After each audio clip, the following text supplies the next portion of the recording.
সীমান্তে গত ৮ দিনে অভিযান চালিয়ে একজনকে আটক করা হয়েছে বলে জানিয়েছেন বিজিবি ৭ ব্যাটালিয়নের অধিনায়ক লেফটেন্যান্ট কর্নেল মোহাম্মদ জিয়াউর রহমান। তিনি বিষয়টি নিশ্চিত করেছেন কুমিল্লা ক্রাইম বার্তাকে। তিনি জানান, এ অভিযানে মোট ২৭ ধরনের ভারতীয় পণ্য জব্দ করা হয়েছে। সীমান্তে সকল ধরনের অপরাধ কার্যক্রম রোধে বিজিবি তৎপর রয়েছে এবং ভবিষ্যতেও থাকবে। এ সময় তিনি সাংবাদিকদের সহযোগিতা কামনা করেন।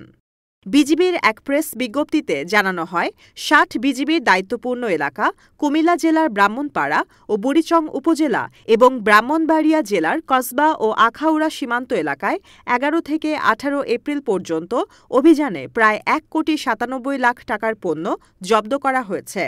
জব্দকৃত পণ্যের মধ্যে রয়েছে কিসমিস ২৭ কেজি, গরু ২টি, চকলেট ৯৩৫ পিস, চা পাতা ২ কেজি, চাউল ৭,৫৮৫ কেজি, চিংড়ি মাছের রেণু ৮১ বক্স, চিনি ৮৩২ কেজি, ডরমিন মলম ২৭৫ পিস, চুলে দেওয়ার তেল ৮১ বোতল, দুধ ১ কেজি, পন্ডস পাউডার ১,৫৮৪ পিস, ফুচকা ৮১৮ কেজি, বিভিন্ন প্রকার বাজি ৫৩,৬০১ পিস, মোবাইল ফোন সেট ১৬৮টি, mobile phone display ২৪৩ piece, Neha mehndi ১,১৩৮ পিস, এনার্জি ড্রিঙ্কস ৭৮৭ বোতল, শাড়ি ৩১ পিস, শ্যাম্পু ২৩৫ পিস, সাবান ৭৯ পিস এবং বাংলাদেশি একটি অটোরিকশা।